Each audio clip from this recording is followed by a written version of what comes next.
junio del 2005, él dijo, cito, resulta mucho más fácil incitar a odiar que incitar a amar.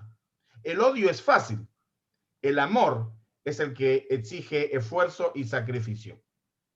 Y en su último libro, que acabo de llamar, también hubo amor en el gueto, porque siempre preguntaban cómo murió la gente. Y él quiso contar que también hubo amor en el gueto. Él escribió, era el amor lo que nos ayudaba a resistir.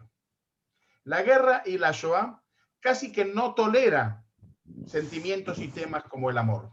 Y es por eso que en busca de unas nuevas perspectivas sobre las experiencias traumatizantes y buscando un nuevo lenguaje para representar los recuerdos individuales, asumimos este tema tan complejo del amor.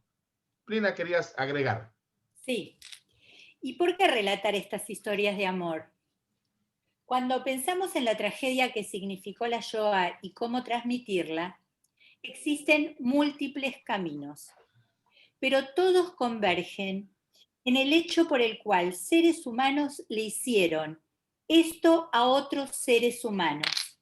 Y en este sentido, el intento de deshumanizar a las víctimas, quitándoles todo rasgo de identidad, desde el despojo de sus bienes, la denigración permanente, hasta la desaparición de la propia identidad, es lo que caracteriza este tema. Estas historias que vamos a relatar con Mario demuestran que si hay algo que no se puede quitar a nadie, es el hecho de su humanidad. Era imposible convertirlos en entes porque no lo eran y siguieron siendo personas, seres con sentimientos, con deseos, con una mirada hacia el futuro. Eso que no lograron hacer los nazis, que estaban en las antípodas del bien, fueron también seres humanos, pero que eligieron el mal. Estas historias nos demuestran que los nazis no pudieron contra el amor, contra la humanidad tan difícil de destruir. Y si bien no todas las historias tuvieron un happy end, un final feliz, mientras las vivieron, fueron la reivindicación de la existencia a pesar de las condiciones en las cuales transcurrieron. Y efectivamente conocemos muchos romances de amor en épocas de los guetos y en los campos nazis. Algunas son conocidas. La primera que voy a mencionar con mucho cuidado para que Pnina, especialista en tema de Janusz Korczak, no se enoje, es que había rumores, quizás malos rumores, entre Janusz Korczak y Stefa, su ayudante. Muchos conocemos la historia de amor de Mordechai Anilevich y Mira Fugger, su novia. Antje Zuckerman y Tzvia Lubetkin, su futura esposa, Samuel Kaplinsky y Jena Borovska en los bosques partisanos de Ava Kovner, Mordechai Tenenbaum Tamarov, el comandante de la rebelión del gueto de Bialystok, y Tema Schneiderman, la mujer, la joven mensajera. Son historias de momentos increíbles, de bodas pasadas, de citas en guetos, de regalos prohibidos, cuidados mutuos. Cada historia de amor es un testimonio histórico y es un elogio a la dignidad humana, a la responsabilidad de cada uno de ellos de rechazar la degradación. Cada historia muestra que la fortaleza del espíritu humano puede imponerse a las situaciones más adversas. Cuando se conocieron, la supervivencia era el imperativo de cada día. El amor les dio el motivo para sobrevivir. Hemos dividido las historias en diversas categorías, tomando como punto de referencia el lugar principal donde comienza o se desarrolla el romance. Porque muchos pasaron por guetos y por campos, y por muchos de ellos, el punto central donde ha ocurrido el romance.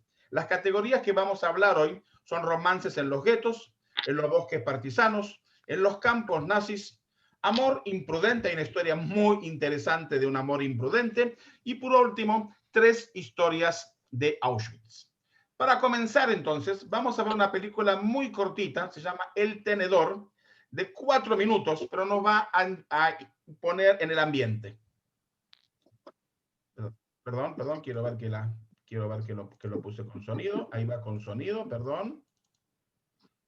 Dígame que No lo escuchan. lloren, ¿eh? No lloren. ¿Se escucha?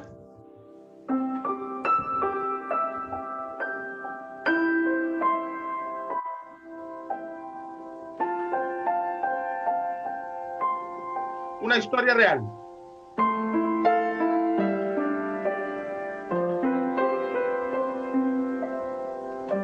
Susie? Hi, Grandma. You look absolutely stunning. Oh, thank you. So do you. I am so excited. Are you happy? So happy. Then why aren't you smiling? Do you think that we rushed into this too soon? I mean, I'm only 20 years old. Oh, nonsense. Mitchell is a wonderful young man. It's just that Mom was in her 30s when she got married, and you were like 25, right? I was 25 when I married Grandpa, and may he rest in peace. But But what? Grandpa was not my first. What? He was only 18 years old. His name was Frederick. My Freddie. It was a beautiful wedding. Everyone was so happy. And then 1 week later, Hitler and his Nazi thugs came. They took my Freddie away. And everyone else. They sent him to the camps. That was that. Grandma, I had no idea.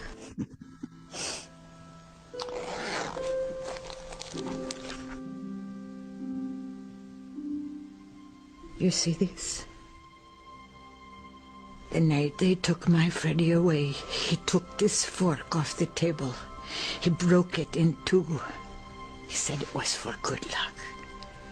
I have held it close to me for over 60 years. And you know what? It works. I have had a wonderful life. You know, you take it. So you will have a great life too.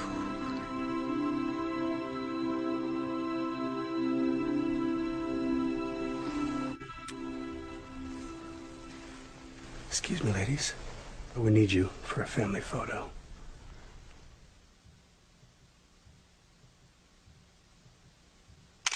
Perfect. I know we've only got 1 more hour, but I'd like to get a big shot of both sides of the family. Groom's family. Where's Grandpa?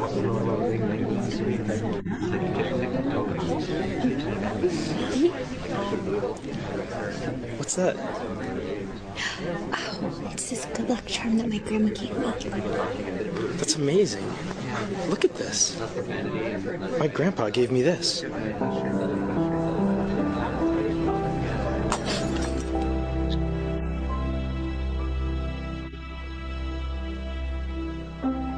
Freddie?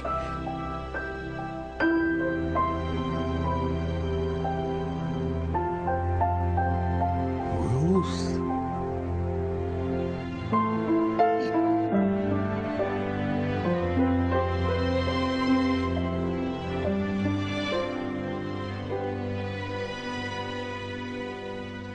Tatele. Meine Tatele. Liebe Schwede.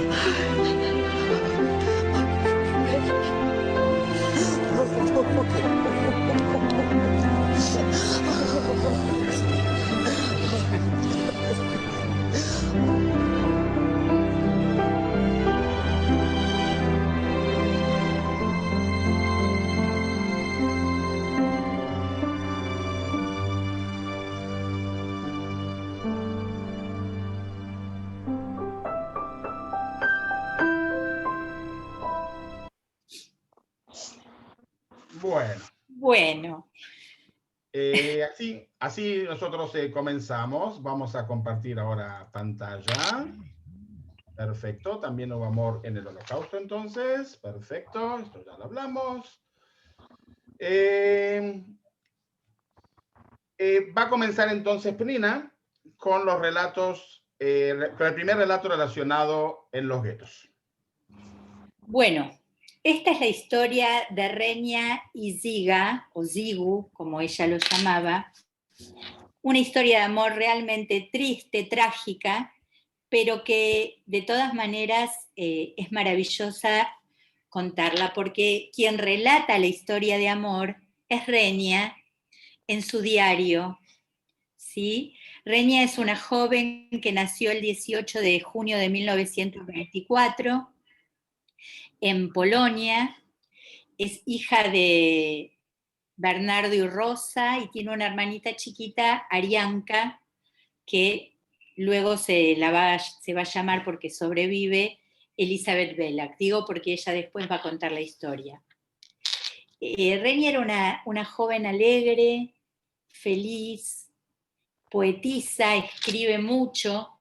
Entre los poemas que escribe está este fragmento que dice: le saqué lo que pude a la vida, le saqué mucho, pero no fue suficiente. Y esto lo escribe en el año 1941.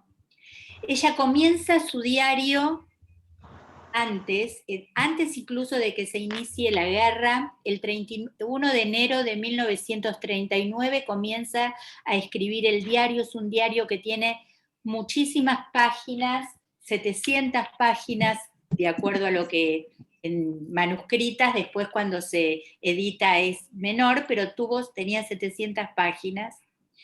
Y se va a vivir con sus abuelos a otro pueblo, a Przemyśl, porque su madre acompaña a su hermana menor, que tiene una carrera de actriz infantil.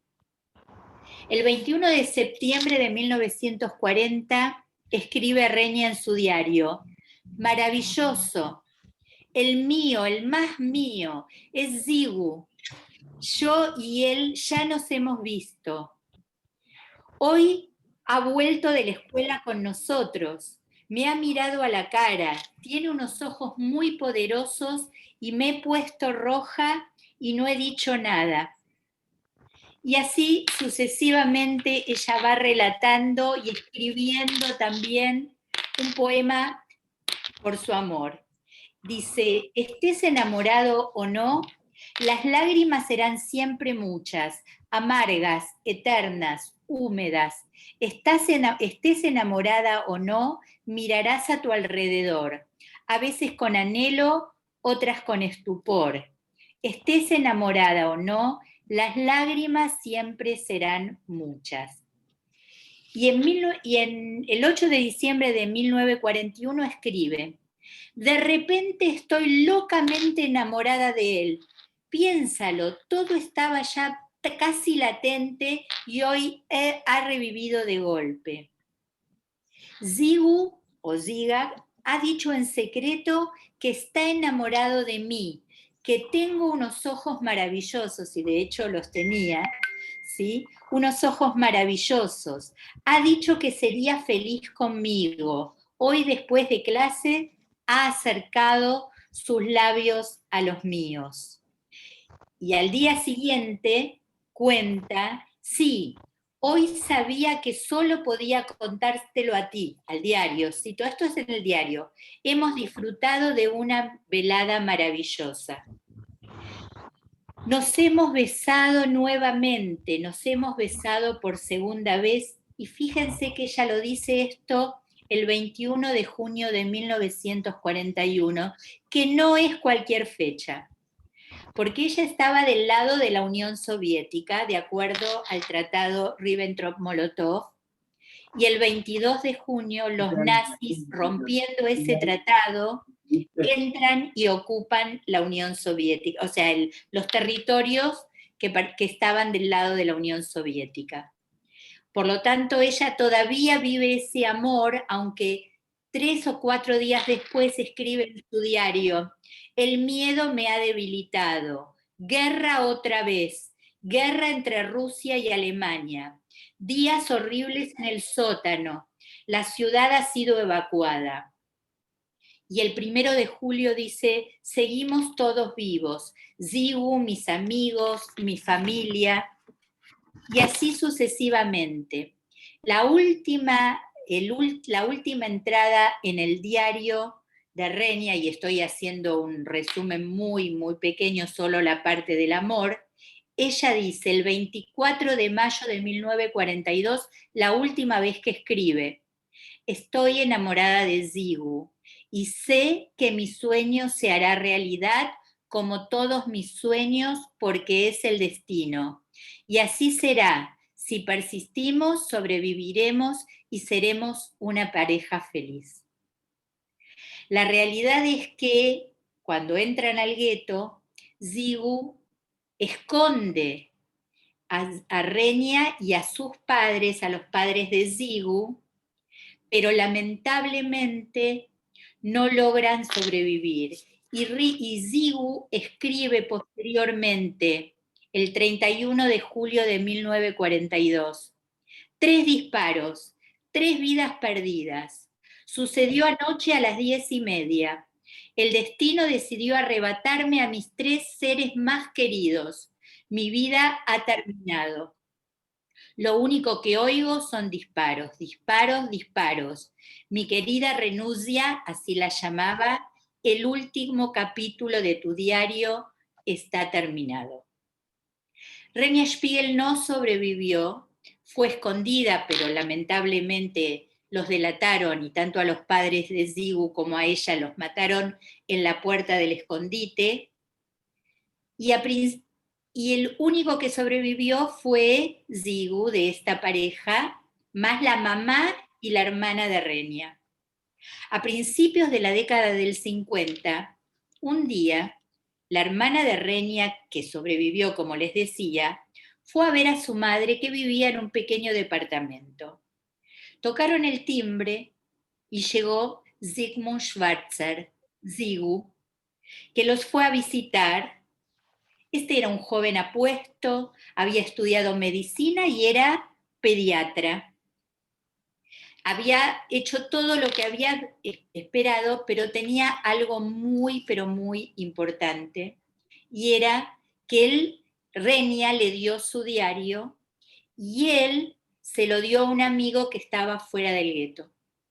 Cuando se salvó, volvió a buscarlo y ese día de la década del 50, Zigu trajo el diario para que su madre y la hermana de Renia pudiesen leer, porque él conservó durante todos esos años el diario de Renia.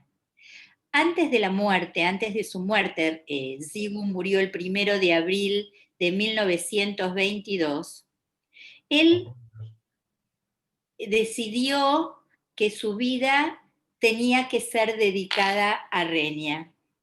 Y entonces, una vez que se retiró de la consulta, que dejó de trabajar, creó un espacio en el sótano de su casa en donde con una fotocopia del diario lo tenía todo disperso y lo leía permanentemente junto a la foto que él conservaba de su amada, de Renia.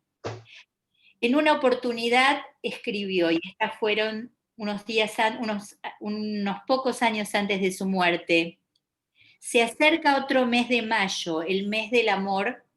Hoy es 23 de abril de 1989.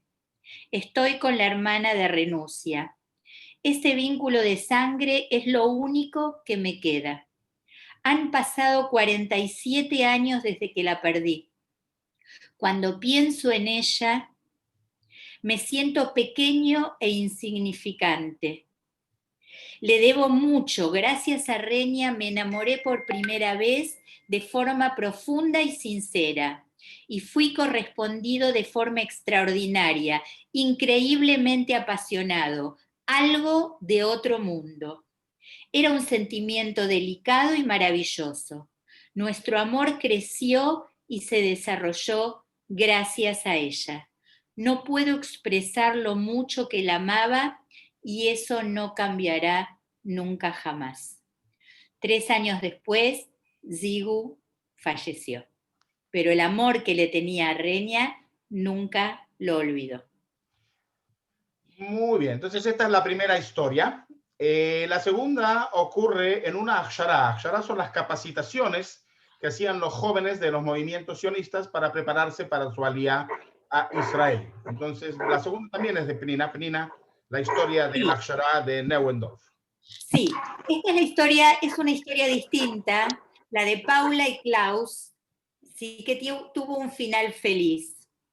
Klaus nació en Alemania en el año 1921 y cuando Hitler ascendió al poder, sí, la familia comenzó a vivir esta situación de desamparo y de exclusión, a pesar de que el padre de Klaus había servido y había sido condecorado en la Primera Guerra Mundial. Klaus fue a una escuela técnica en Aurich, Alemania, pero luego fue expulsado justamente por su condición de judío. Luego regresó a Berlín, pero como los soldados comenzaron a reunir a los judíos, viajó a un área rural, a una Akshara, a un lugar en donde se reunían los jóvenes para prepararse en actividades agrícolas para luego viajar a Israel. Pero también lo hizo porque pensaba que de esa manera iba a poder lograr, digamos, escapar de las condiciones en las que vivía. Paula Shaul, luego Stern, nació de una familia judía en el año 1922, también en Alemania, en otra ciudad. Era la menor de 3 hermanas y cuando en 1941 su vida se fue restringiendo cada vez más, también decidió ir a una granja de Akshara, a la misma casualmente que Klaus, del movimiento Ejalutz en Neuendorf, que era en las afueras de Berlín. El director de esa Akshara, Martin Gerson, junto con una educadora humanista, Clara Grunwald, fueron los que dirigían y son gente muy reconocida a nivel educativo. Y ahí se conocieron, Klaus, ¿sí? Y Paula. Ellos sabían que el futuro era inseguro, que no sabían qué les iba a pasar, y en el año 1942, a los 20 años, se casaron y acordaron que si eran separados o se iban a separar, cuando terminara la guerra, volverían a la ciudad natal de Paula y ahí se reencontrarían. Estén donde estén, terminaba la guerra y volvían. Solo 8 meses después, el 19 de abril de 1943, cuando se inicia en Polonia la rebelión del gueto, Paula y Klaus fueron deportados a Auschwitz. Dice Klaus, cuenta que me llevaron con mi esposa el 19 de abril con un grupo de unas 1000 personas. Cuando llegamos a Auschwitz, enseguida me hicieron un tatuaje que era el número 117.033. Paula fue tatuada con el número 42.008. Al llegar los separaron y nunca más supieron dónde estaba uno y el otro. Paula fue asignada a una fábrica de municiones conocida como Unión Comando. Ella se encargaba de medir cada pieza en forma de cono y compararla con un estándar. Ese desafío, Paula, en esa actividad, ella tenía que descartar las que no estaban bien y aprovechaba para dejar las que estaban mal en lugar de las que estaban bien. Y tuvo suerte, dice ella, de que nunca se dieron cuenta de lo que pasó, de las cosas que hacía. Eso se llama sabotaje. Sabotaje, sí, a los nazis, desde su lugar. Estuvieron 28 meses separados. Paula participó de las infames marchas de la muerte, del gélido invierno de 1945, hasta su liberación, y estaba ansiosa por regresar a su casa justamente para lograr reencontrarse con Klaus, que no sabía si había sobrevivido. En el caso de Klaus, sobrevivió a Auschwitz, a Sachsenhausen, a Flossenbürg, a Leonberg y a Muldorf. Fue liberado en mayo de 1945 por tropas estadounidenses. Quedó muy, muy enfermo, pero y hospitalizado, y cuando comenzó a recuperar las fuerzas, empezó la búsqueda de su esposa.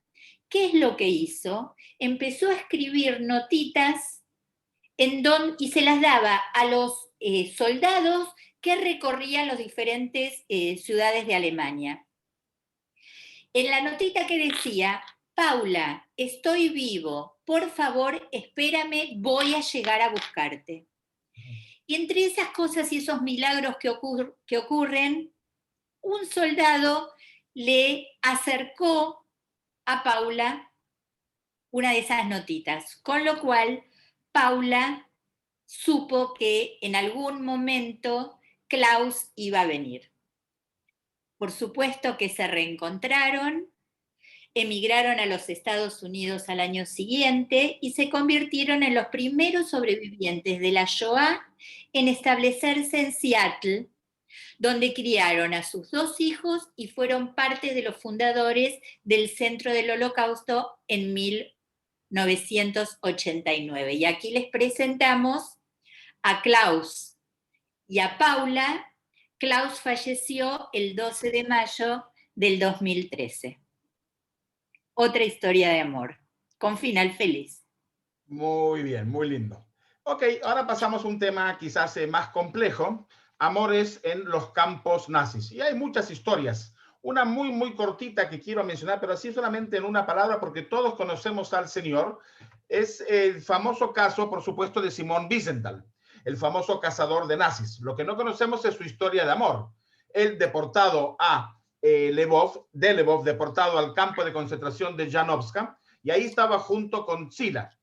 Y cuando él entiende que van a deportar a las mujeres, él negocia con la resistencia polaca, porque él tenía los planos de las vías férreas para que ellos puedan hacer sabotaje contra las líneas férreas, y efectivamente logran sacarla a Zila con identidad falsa, y así ella sobrevive. Solo quiero mencionar que ella sobrevivió, pero él no se escapó. También él sobrevivió, por supuesto, pero él no se escapó, él se quedó. Eso es amor, salvarla a su esposa y quedarse en su lugar en el campo. Bueno, el caso que yo le quería contar, algunos lo conocemos, el pintor de Cracovia, Joseph y Rebecca Bau. Son un poquito conocidos porque figuran en la película de Schindler, en la escena del casamiento. La escena del casamiento es de ellos, ¿ok? Se casaron en secreto dentro del campo de las mujeres. Joseph ingresó disfrazado de mujer con un pañuelo en la cabeza y equipado con un anillo improvisado que derritió de una cuchara. Y como dije, su boda aparece en la película de Schindler. Ambos son de Cracovia, pero no se conocieron en Cracovia. Él es un multitalento, estudió gráfica en la Universidad de Artes Plásticas en Cracovia y verdaderamente fue un multitalento, pintor, artista gráfico, animador, autor, poeta y editor. En el gueto de Cracovia trabajó como gráfico y dibujó y pintando para la policía alemana, mientras trabajaba en la clandestinidad, donde falsificaba documentos para la gente que pudiese escapar. Pero también él no se escapa. En Plaszow trabajó como dibujante y también escribió los famosos letreros. Esta es la foto de su casamiento después. Los famosos letreros, hizo los planos para el comandante Amon Gott, el que figura en la película de Plaszow, que es el mapa famoso a pedido del comandante Amon Gott. Más tarde pues fue enviado a la fábrica de Schindler en Brunlitz, en Checoslovaquia, y así es como él se salva. También ahí Schindler utiliza sus talentos como artista. Rebecca, que era Rebecca Tenenbaum, también de Cracovia, era una enfermera. En el campo de concentración de Plaszow, el comandante Amon Gott le pidió que le hiciera la manicura y la amenazó con dispararle si solo le hacía un rasguño. Rebecca quiso ponerle veneno bajo las uñas y matarlo, pero los miembros de la clandestinidad en Plaszow le pidieron que no hacerlo por miedo a las represalias. Yosef estaba asignado a la oficina de construcción del campo de Plášov y fue él quien diseñó este mapa famoso del campo para Amon Gad. Fue un día nublado de invierno cuando Amon Gad le pidió a Yosef Bau hacer una impresión solar del campo del mapa. Eso significaba utilizar un papel sensible a la luz del sol. Pero ese día no había sol y sabía que no lo iba a poder hacer. También sabía cuál iba a ser el castigo, porque Amon Gad era un sádico, como todos sabemos. Y en ese momento aparece una joven, por supuesto Rebeca, que le preguntó, que él estaba con el papel así mantenido al cielo, mirando al cielo para que haya un poco de luz. Dice, ¿qué estás haciendo? Dice, estoy esperando que salga el sol, dice Yosef. ¿Podrías quizás tú tomar su lugar? Él le dijo, quizás tú quisieras ser mi sol. Ella sonrió. Cuando volvió al estudio, vio, para su gran sorpresa, que la copia había salido bien. Aliviado de que no le disparaban, estaba seguro de que esa hermosa mujer Rebeca era su sol. Él la buscó, la cortegió, le regaló flores, hizo todo lo que pudo, en las limitaciones, por supuesto, de un campo de concentración. Se enamoraron y prometieron casarse. Ya la noche del casamiento ya la contamos. Él logró entrar. Se casaron junto a la litera de su madre, sin rabino, sin invitados, sin comida y sin fotógrafo. Hacia el final de la guerra, Yosef fue transferido, como dije, a la fábrica de Oskar Schindler en Checoslovaquia y Rebeca fue enviada a Auschwitz-Birkenau. Yosef y Rebeca se volvieron a encontrar solo al final de la guerra. Yosef la encontró milagrosamente en un hospital en Checoslovaquia y regresaron a Cracovia, está la foto del casamiento, donde se casaron legalmente el 13 de febrero de 1946. Y como no tenía foto de su casamiento en Plášov, y era un artista, él hizo esta animación que estamos viendo acá. 2 años después nació Tzila, su primera hija. Yosef fue reclutado a una unidad secreta del cuerpo de inteligencia del Mossad. Y en estos momentos ya se sabe, no estoy revelando ningún secreto, pero podemos contar que allí manifestó también sus dotes de dibujo y caligrafía. Él fue el responsable de la falsificación de las credenciales de muchos espías famosos, incluyendo las credenciales de Eli Cohen en Siria y los documentos con los cuales pudieron sacar de la Argentina a Adolfo Eichmann. Yosef Bau, el artista de la vida, el multitalento, es el pionero de la animación en Israel. Fue escritor, poeta gráfico y pintor. Además, investigó el idioma hebreo y publicó 10 libros. Hoy su casa es un museo. Ambos, tanto Rebeca como Yosef Bau, fueron considerados por la Bnei Brit como judíos que salvaron judíos durante el Holocausto. Rebeca sucumbió a una neumonía en 1997 a sus 78 años y después de su muerte, el espíritu de Yosef Bau nunca volvió a ser el mismo y murió en el año 2002 con 81 años. Estas son sus hijas, Tzila y Hadassah, en el museo en Tel Aviv. Este es el último libro que sacaron, donde ven que son 2 libros que juntos hacen uno, la historia de cada uno, y este es el libro en español, El pintor de Cracovia, Yosef Bau. Muy bien. La segunda historia la hemos elegido por lo picante del tema, porque no hay otra forma de decirlo, es un triángulo de amor. Jack, Mania e Ina, son 3. Y esto ocurre en Bergen-Belsen. Entonces, estamos hablando de Jack, que nació en Ámsterdam el 31 de diciembre de 1912. Su padre era un gran activista del partido religioso Mizrahi y la hermana de Jack activó en el movimiento clandestino de la resistencia. Jack era un contador público y un asesor fiscal en Ámsterdam que se casó con Mania en 1939. Después de mucho investigar, porque me fue muy difícil encontrar el nombre, Mania era Mania Pribludny, que nació el 15 de enero de 1919 en Uman, Ucrania. Y la familia había emigrado a Holanda. Era una joven culta, le gustaba bailar y era una gran coquetera. En una fiesta de cumpleaños de 1943, Jack conoció a Ina, que era una belleza de 20 años de una rica familia de fabricantes de diamantes y fue un amor prohibido a primera vista. Él le llevaba 10 años. Entonces, ¿de quién estamos hablando? Se enamoró de Caterina Ina Soep, también nacida en Ámsterdam en 1923, que creció en una casa religiosa judía de Ámsterdam.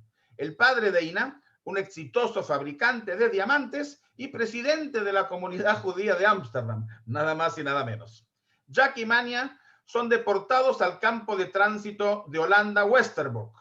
Como quiso el destino, 2 meses después, Ina es deportada al mismo lugar, a Westerbork, donde las reglas le permitían a Jack pasar algún tiempo con su esposa y a escondidas también con su novia.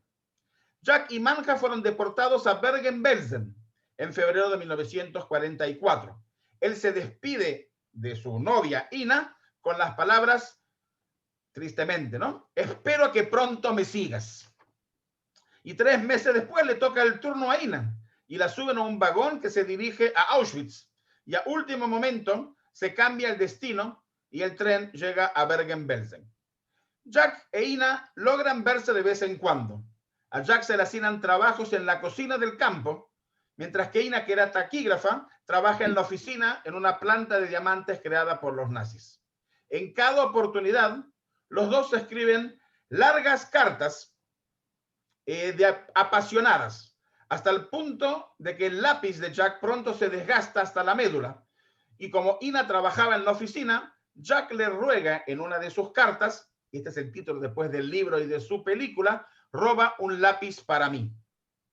Mania, su esposa, se vuelve cada vez más desconfiada y molesta con la relación con Jack e Ina, pero es lo suficientemente generosa como para compartir algo de su escaso pan cuando Ina, su rival, se enferma. Pero para Jack e Ina su amor fue aún más fuerte. Y él dice, cito, fue ese amor el que nos mantuvo vivos.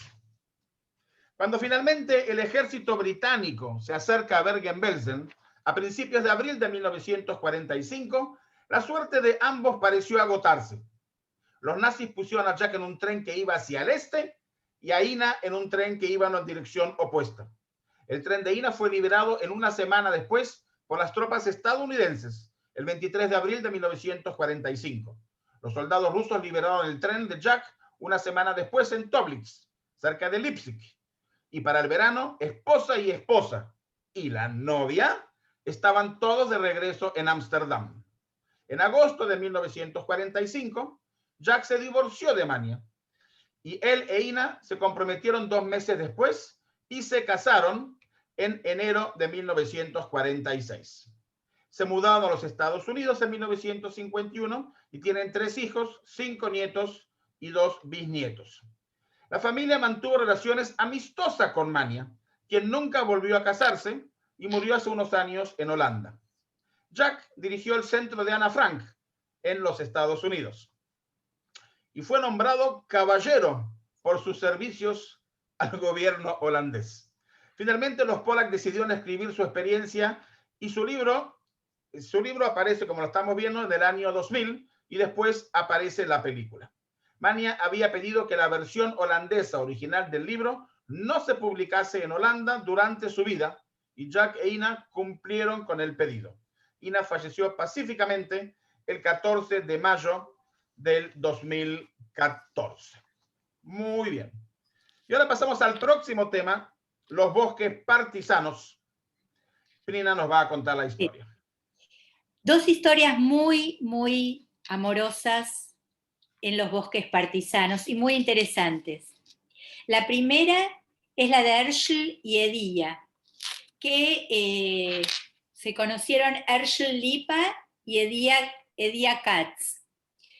Herschel era un adolescente cuando entró al gueto de su ciudad en Bransk, ¿sí? Fue obligado a trabajar después en un campo de trabajo cercano hasta el 10 de noviembre de 1942, el día en el que él y sus compañeros de campo se enteraron que los iban a llevar a todos hacia el exterminio. Esto lo preocupó a Herschel porque en realidad había escuchado historias tremendas sobre las cosas que estaban ocurriendo.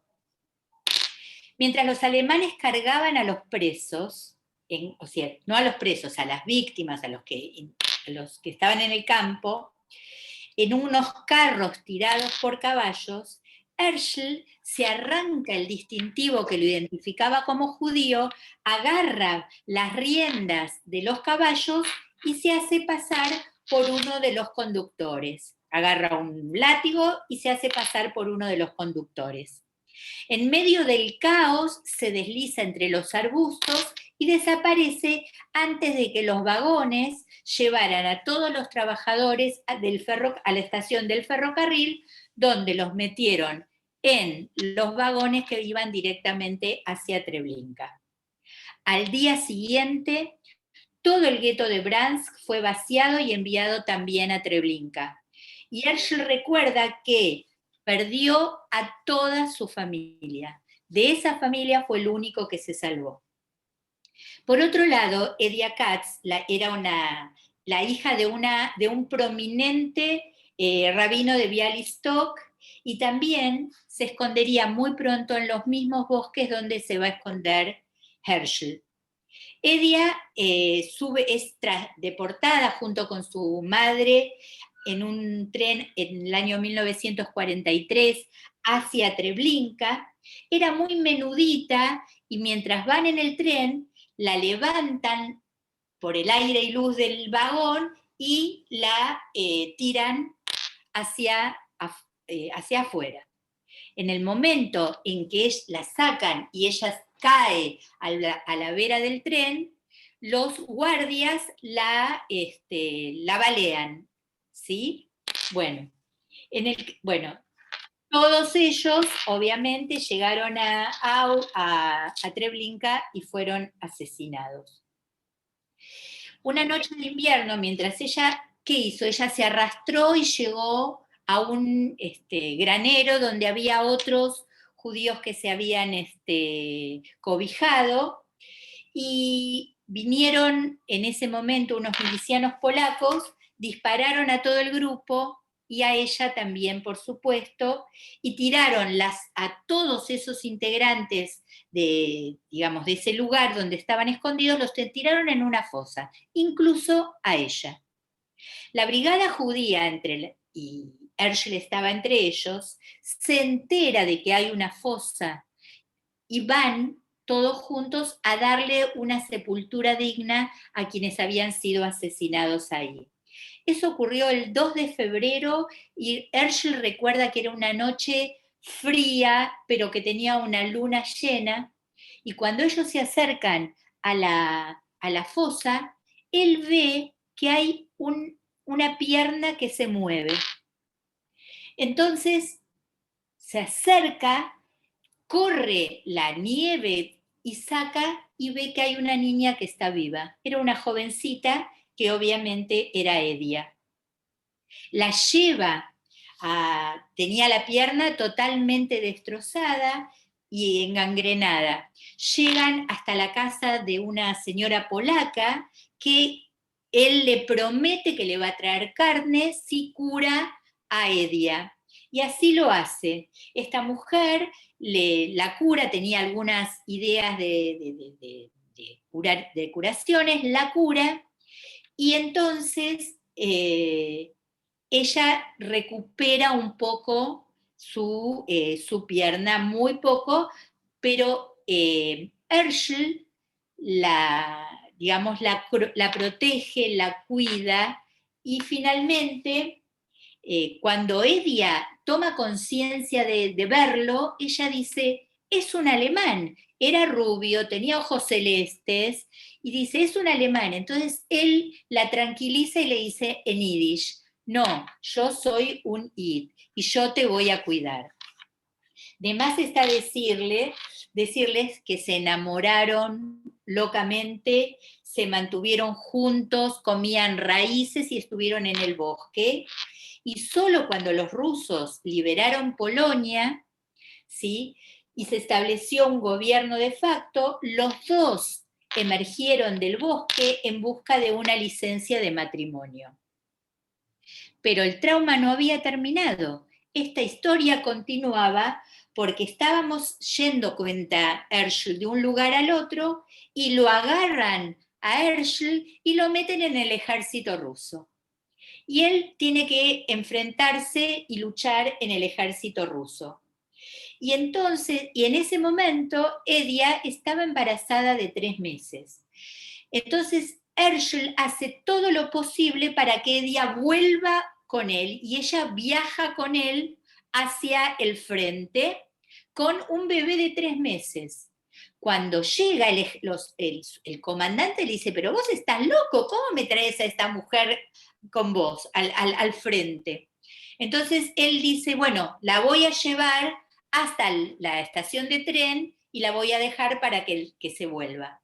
Cuando llegan a la estación de tren, obviamente los 3, el bebé y ellos 2, toman el tren y se van. Entonces, la realidad es que siguieron en el viaje, llegaron a un lugar, a un campo de refugiados, ya la guerra había terminado, y estuvieron en ese campo hasta 1950, y casi 5 años, desde el 45 hasta el 50, en un campo de desplazados cerca de Múnich, y después de eso decidieron emigrar a los Estados Unidos y fueron a Boston. Cuando llegan al puerto de Boston, les preguntan el nombre, y él ve un cartel del whisky Black and White. Entonces él dice que su nombre era Harry y el de ella Ethel Black, que es el nombre que van a adoptar a partir de su llegada a los Estados Unidos. Se establecieron en Chicago y criaron 2 hijos y una hija. El suyo fue un matrimonio de amor completo. Eran la protección del uno para el otro. Y él lo que dijo fue lo siguiente: el matrimonio es una calle de doble sentido. Nunca intentes ganar. Puedes conseguir lo que quieras, pero no todo a la vez. Herschel nunca dejó de cuidar a Edia, y ella, hacia 1990, ellos dejaron ya sus trabajos, se establecieron en Palm Beach, y Edia sufrió varios ataques que la dejaron postrada. Él la cuidó hasta el último momento de su vida, cuando, como él dijo, se le escapó su amor a los 79 años, el 7 de febrero del año 2005. Hermosa historia. Las próximas van a ser un poquito más cortas, porque ya estamos casi en la hora. Sí, otra historia de amor cortita, tenemos. que es la de Xenia y Leiter, que lo más importante, ellos se conocen en Vilna, en una reunión del movimiento clandestino, y logran escaparse de Vilna y forman parte del grupo, ¿sí?, que se llamaba La Venganza, ¿sí?, y con Ava Kovner. Están en el grupo de Ava Kovner. Fíjense que acá están ellos 2, y también está Ava Kovner. Sí, los Vengadores eran este grupo que se rebelaron y que lo que se casaron estando en el gueto de Vilna el 23 de mayo de 1943. Ellos se escapan. Cuando terminan, luchan por la recuperación de Vilna, y el 15 de septiembre de 1943, 8 días antes de la liquidación del gueto, es cuando se escapan con 120 amigos, colaboradores, y se van a los bosques, y forman parte, como les decía, de los Vengadores. Ellos se dedicaron fundamentalmente a poner todo tipo de trampas y de cuestiones para evitar que los nazis pudieran avanzar. Vuelven al pueblo donde nadie había sobrevivido, y cuando termina la guerra, la única que había sobrevivido era una una prima de Xenia, Fania, que se a Eretz Israel. Xenia y Leiser continuaron, cuando termina la guerra, continúan hacia Roma, viven un tiempo en el campo de desplazados Cinecittà, que ese lugar fue el que luego va a ser el estudio de cine en Italia muy conocido llamado Cinecittà, y luego finalmente se mudan a los Estados Unidos. Durante los siguientes 3 años van a formarse, van a trabajar, y el 3 de enero de 1950 viajan hacia los Estados Unidos, se establecen en Nueva York y tienen 2 hijos. Muy bien, hasta aquí íbamos todo bien, era todo sencillo, era todo amor. Ahora vienen un poquito temas más complejos, por eso hemos llamado a este caso que Prina va a presentar también, más cortito porque el tiempo se nos hace corto, Amor Imprudente. Una historia es muy difícil, compleja, pero este es un amor imprudente, exactamente. Es la historia de una pareja de chicas. ¿Sí? El mundo del romance, 2 segunditos, Prina, no es inmune a la controversia que probablemente puedan suscitar, aunque el amor es más fuerte que cualquier ideología, religión y pensamiento. Tratando de no crear juicio de valores ni controversias, no se puede negar la verdad sobre las complejas relaciones humanas forjados en estos tiempos terribles, donde la vida y la muerte formaban un terrible rompecabezas.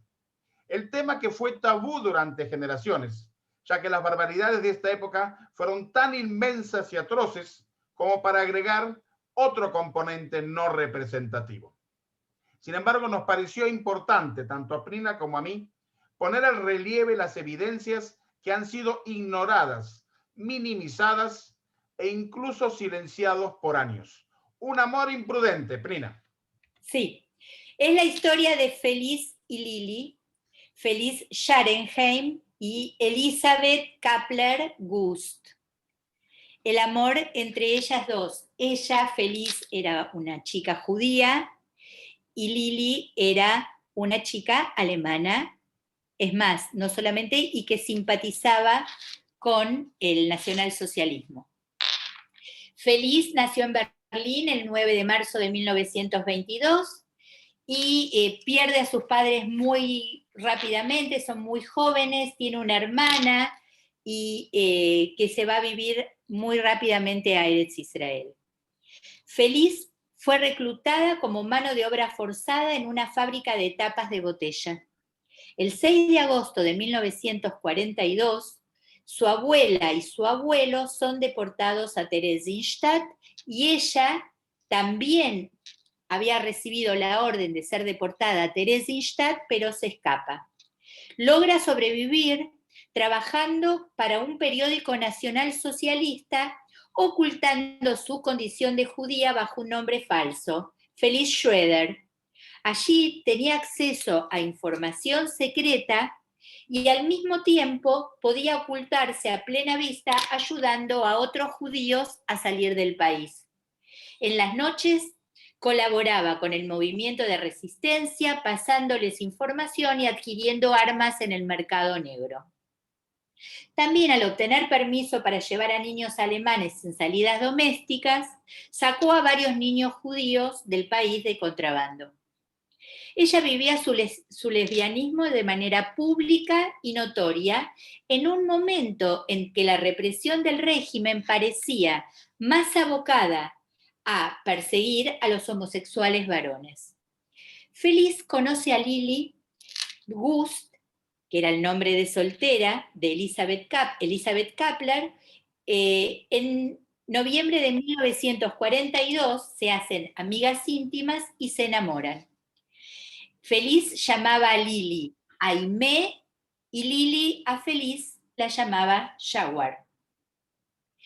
Lili tardó en descubrir que Feliz era judía un tiempo bastante importante y también averiguó que trabajaba en la resistencia. Sin embargo, eso no hizo sofocar el amor que le sentía.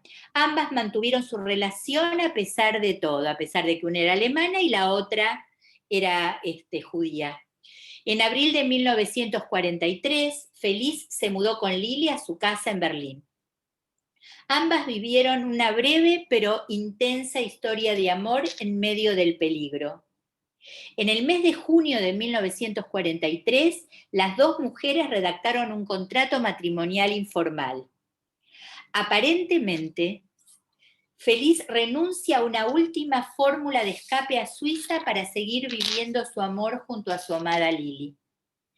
Pero ¿qué pasó? Fue denunciada el 21 de agosto de 1944, la Gestapo la vino a buscar y la envió, sí, al campo de tránsito de Schulzstraße en Berlín, a donde Lili la fue a visitar varias veces.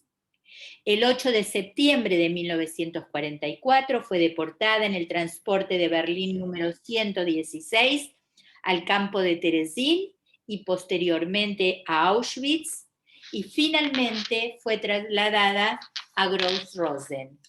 El 9 de octubre de 1944 fue deportada a Auschwitz con un grupo de 1.000 mujeres, donde fue gaseada.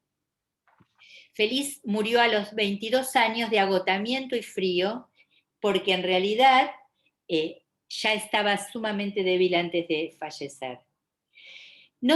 Lili no supo nada de ella y la esperó durante años su regreso sin saber que ella había sido asesinada.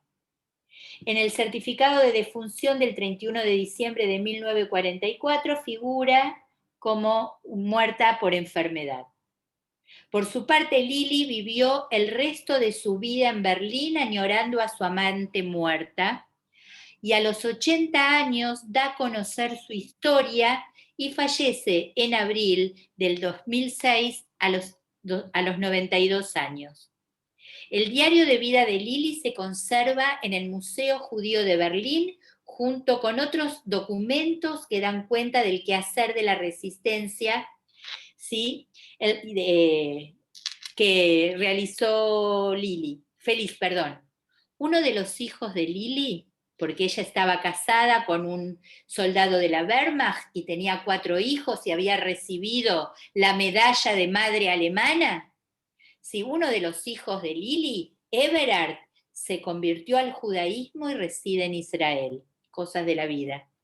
Y en 1981, el presidente de la República Federal Alemana concedió a Elisabeth Lili Wurst la Cruz Federal del Mérito por haber ocultado en su ático y mantenido en su casa entre 1942 y 1945 a 4 judías.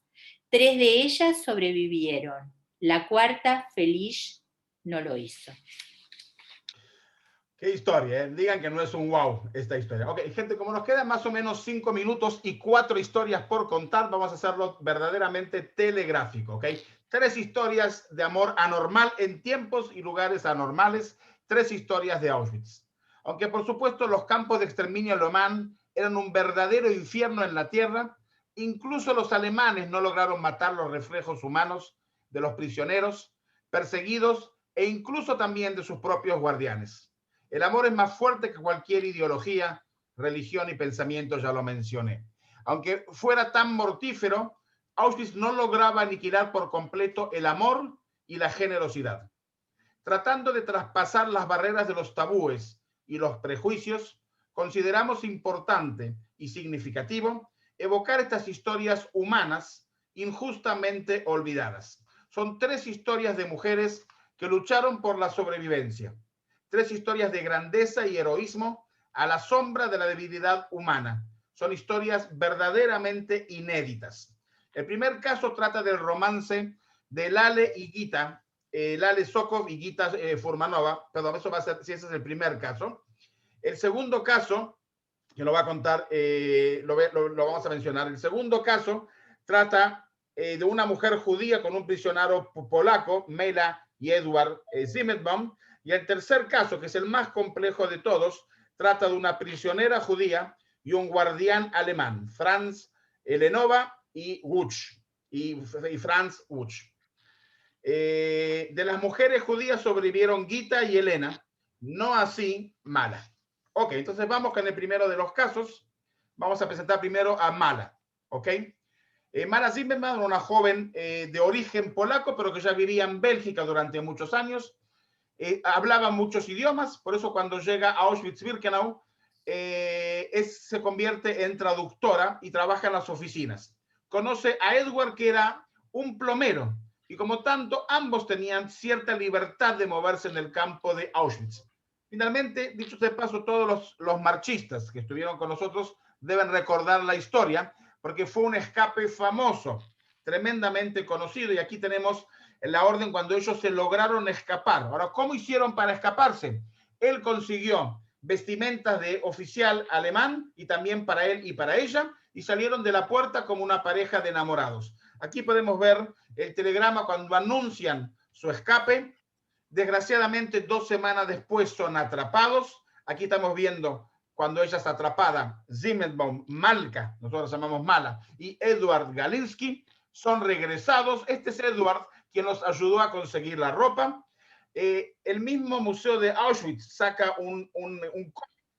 en este evento cuando la van a colgar a ella, cuando la regresan y la van a colgar, ella cachetea al oficial alemán, se corta las venas y lo cachetean, la mandan a la enfermería y la retornan y la vuelven a colgar. Esta es la famosa historia de Mela Zimmerbaum y Edward Galinsky. La próxima, Lale y Gita.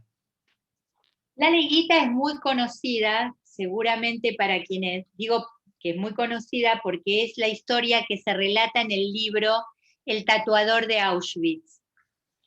Y que ellos en realidad se conocen, ellos eran de Eslovaquia, ¿sí? Y se encuentran en Auschwitz, él siendo tatuador, ¿sí?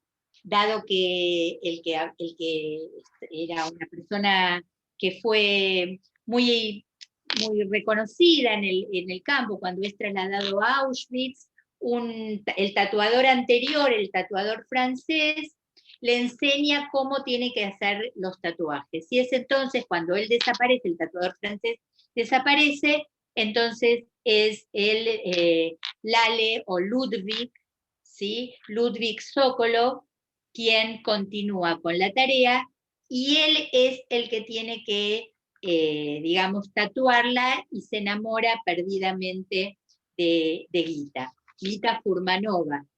Ella fue la prisionera número 34.902. A pesar del entorno difícil y la situación peligrosa, los jóvenes se enamoraron, y con la ayuda de un oficial de la SS que lo supervisaba, que se llamaba Baretsky, podía enviarle cartas, y los domingos, día libre de los prisioneros, podían reunirse. Lale hizo cosas increíbles, trató de ayudarla en todo lo posible porque su condición tenía ciertos privilegios. Al ser tatuador recibía más comida, estaba en contacto con las medicinas, entonces le dio apoyo a Gita durante todo el tiempo. Y arriesgó la vida para tratar de ganar la libertad de esta mujer indefensa. Y el amor obviamente lo salvó. En 1945, poco antes de la llegada de los rusos, los nazis comenzaron a reubicar a los prisioneros, y Gita fue uno de ellos que fue, digamos, reubicada.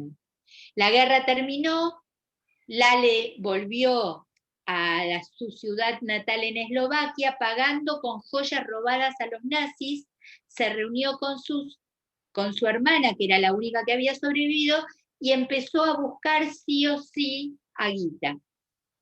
Entonces partió hacia Bratislava, que era la ciudad donde ella había nacido, y esperó en la estación del tren hasta que finalmente y milagrosamente un empleado le dice: mira, vos lo que tenés que hacer es irte a la Cruz Roja y buscar en las listas, que ahí seguramente, si está viva, la vas a encontrar.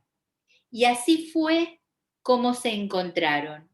Y unos meses después del encuentro se casaron y abrieron una fábrica textil y tuvieron un hijo. Ellos se fueron a vivir en realidad a Melbourne, y allí pasarían el resto de sus vidas ambos juntos. Allí abrieron una fábrica también y Gita murió en el año 2003 y Lale 3 años después, en el 2006. La escritora Heather Morris escribió esta historia, que fue una historia muy, muy amorosa. Muy bien, el anteúltimo entonces es este caso de Franz y Elena. Franz se enamoró de Elena Citrón. Fue un amor prohibido e imposible. Fue una trampa imposible de traspasar. ¿Podría ella haberlo evitado? ¿A qué precio? Se trata de una relación impulsada por el afecto y por la dinámica del poder entre una prisionera judía y un oficial de la SS austríaca en Auschwitz. Aparentemente no sabemos qué tipo de relaciones se entrelazaron. Creo que eso es una curiosidad vulgar y morbosa y carente de importancia. Fue un amor no correspondido. Pero hay una segunda mirada. La mirada es de la óptica del guardián alemán, que responde a un amor prohibido ideológicamente, un amor oculto, incluso entre sus colegas y sus amigos y sus superiores. Un amor que lo conduce a poder perder todos los privilegios, entre paréntesis, entre comillas dobles, de servir en un lugar que él consideraba como el paraíso y que podía conducirlo a ser un soldado en el frente ruso. Al final de la guerra fue juzgado. Ella habló a su favor. Tratando de evitar ningún tipo de juicio de valores, creo que este caso cabe en la categoría del síndrome de Estocolmo, donde la víctima desarrolla una dependencia, una relación psicológica y emocional y un vínculo afectivo con su captor por una clara necesidad de supervivencia. Es importante fomentar la comprensión, sin crítica ni juicio de valores, y evitar todo melodrama. Quiero nomás decirles que este año, el 27 de enero, el Día Internacional del Recuerdo del Holocausto, este caso que hacía años que estaba oculto, apareció en todos los medios en Israel, en la prensa, en la radio, en los periódicos y en la televisión, porque ella ya había dado testimonio. Ella es de las primeras en llegar a Auschwitz. Aquí la tenemos con su hermana, porque enseguida vamos a ver que el relato se desarrolla cuando llega la hermana con la hija, ¿ok? Fíjense esta foto que es muy increíble, miren cómo se ve. Ella llega con las primeras mujeres de Eslovenia que llegan a Auschwitz-Birkenau y trabaja en las oficinas. Pasa después a trabajar a Canadá. Canadá es donde están todas las cosas expoliadas de los judíos que llegaban a los campos, donde él era el comandante del Canadá. Y es el día de su cumpleaños. Y le pide que cante una canción y ella le canta una canción de amor. Él se enamora locamente de ella y verdaderamente trató de protegerla. Aquí la tenemos a ella de adulta cuando da testimonio en la televisión israelí en el año 1988. ¿Y qué es lo que ella cuenta? Que llegó la hermana que durante la guerra estaba viviendo, antes de la guerra estaba viviendo en el mandato británico de Palestina. Regresa a Eslovaquia por la situación económica y ahí es deportada a Auschwitz-Birkenau. Cuando llega, Wunsch interviene por su hermana, logra sacarla de dentro del campo, dentro de la cámara de gas que estaba ya con la hija, pero a la hija no. O sea, salvó a la hermana de Elena Citronova, pero no logra salvar a su sobrina. Y en ese momento es cuando ella comienza a corresponder con su amor y se va desarrollando. Finalmente, fíjense, ella es una de las primeras en llegar y estuvo 4 años en Auschwitz. Y cuando salen en las marchas de la muerte, el 17 de enero de 1945, él les trae mantas y zapatos tanto a ella y a su hermana. Y le pregunta, si llegásemos a perder la guerra, ¿tú intervendrías a mi favor? Ella no responde. En 1957, él es llevado a juicio en Viena y ella interviene a su favor, pero decide contar toda la verdad. Ella estuvo amenazada en Israel, dicho sea de paso. A pesar de todo, decide viajar a Viena y contar toda la verdad, que fue cruel con los hombres prisioneros, pero que defendió a las mujeres y que efectivamente la salvó a su hermana. Y por último, llegamos al epílogo, que queremos contar la historia de Gerda y Kurt Klein, para dar un poquito de esperanza. Terminar con una historia de esperanza. Y para hacerlo verdaderamente muy cortito, Kurt es un alemán que la familia en 1933, a la subida de los nazis al gobierno, emigran a los Estados Unidos. Ella deportada a Auschwitz y sale en las marchas de la muerte. Una marcha famosa que termina en Checoslovaquia, en Volari. Fueron 960 kilómetros a pies. Duró 106 días. Empezaron 4.000 mujeres y terminaron 120 únicamente. En ese momento él estaba en el ejército de los Estados Unidos y él era parte de los rescatadores porque hablaba alemán y era traductor. Y cuando llega a Volari, se encuentra con que habían 60 jóvenes, 60 mujeres. Y dice, y cito de ella, no podía absorber la maravilla de estar libre. Uno de los hombres sentado en el jeep americano se dirigió a mí. Yo lo miraba con incredulidad, de mirar a alguien que luchaba por nosotros. Estaba terriblemente asustada. ¿Cuál sería su reacción si le digo que soy judía? Pero sentía que debía hacerlo. Lo miré y le dije, somos judías. Él calló. Hubo un silencio. No contestó de inmediato, lo cual me pareció a mí una eternidad. De sus ojos caían lágrimas y nos dijo, yo también soy judío. Ese fue el momento más grandioso de mi vida. Se casaron, retornan al lugar, a Volari, miren qué foto hermosa, y escriben 2 libros que aquí los podemos ver, y después, años más tarde, como ustedes pueden ver, el presidente de los Estados Unidos, Barack Obama, le da la condecoración más importante de los Estados Unidos por su trabajo en el Museo del Holocausto de Washington. Amigos, estas son las 11 historias que hemos contado hoy, de decenas que hay. Estas son las que hemos elegido para ustedes. Sí. Espero que les haya gustado. Pensamos que tuvimos que elegir mucho, fue difícil, también decíamos qué cantidad para no atosigar, son muchas las historias, uno quiere contar todo, pero también me parece que es reivindicatorio contar estas historias. Si bien es cierto que algunas son trágicas y terminaron mal, pero de todas maneras, como dice la canción de Fito, el amor es más fuerte. Y la verdad es que también quienes nos dedicamos a la transmisión de la Shoah consideramos que contar estas historias, mirar otro lugar, desde otro lugar, la Shoah también vale la pena para conocer la dignidad del ser humano, para conocer el amor y para transmitir que es tan importante como misión que tenemos todos los que estamos seguramente aquí reunidos. Así que agradezco a Marcha, por supuesto, agradezco al Yolem, agradezco a Ale y agradezco a Mario, y gracias a ustedes también por haber estado. Mario. Muchas gracias. Mañana es el cumpleaños de Ángela, de Pnina. Bueno. Muchas gracias, Mario. Muchas gracias, Pnina. Súper agradecidos y muy interesante escuchar estas historias, muchas de ellas que nosotros no conocíamos.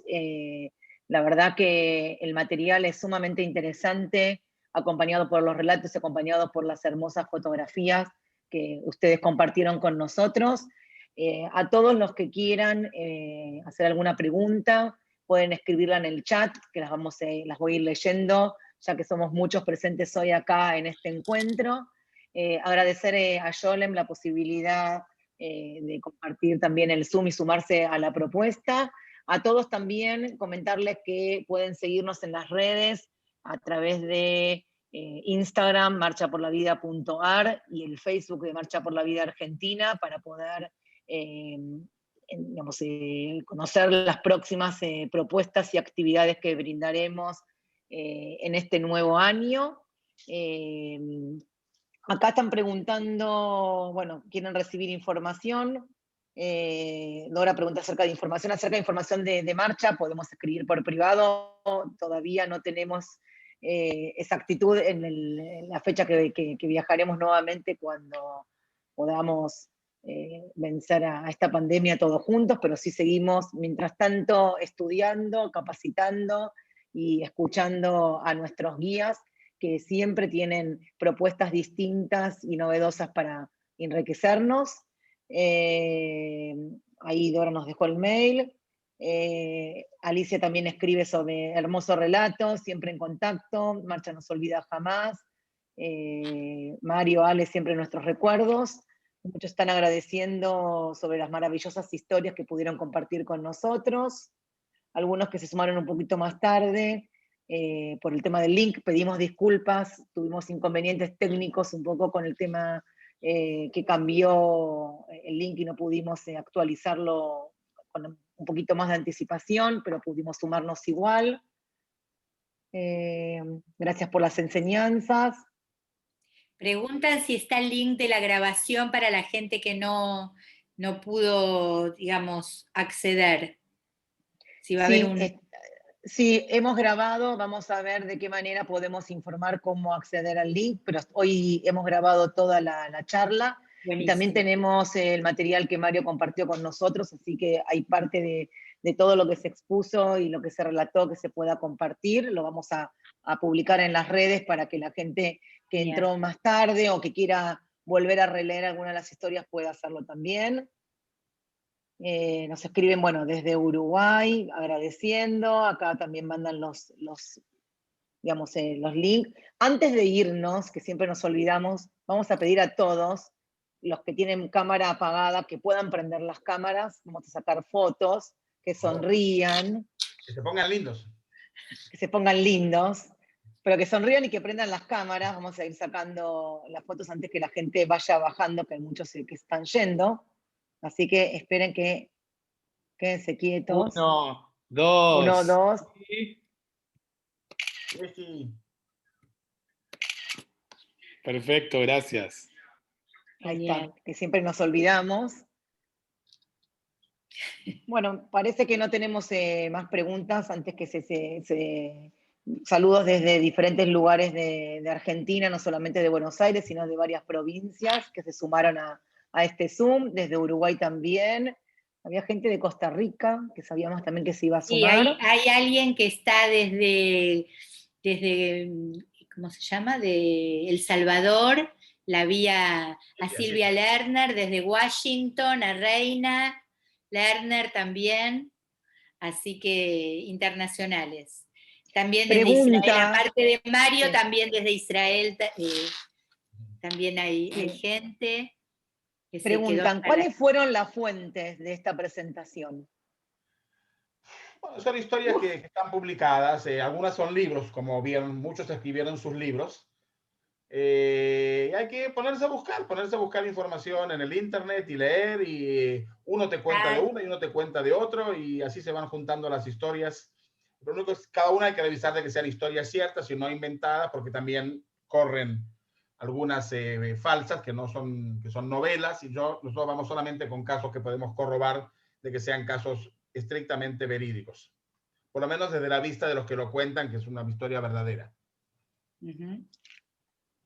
La información está, uno piensa en los temas y ahí empieza a investigar. Esa es la labor que uno tiene que realizar para poder enriquecer estos contenidos. Para cuando salga el libro, queremos llegar a 50 historias. Estamos en 40 y pico. Ya llegaremos a las 50. Llegarán. Bueno, muy lindo. Muchos siguen con los comentarios acerca de la hermosa charla, lo novedoso de las historias y lo enriquecedor de poder escucharlos a ustedes y aprender junto a ustedes. Me parece que ya no vuelvo nuevamente a agradecerles.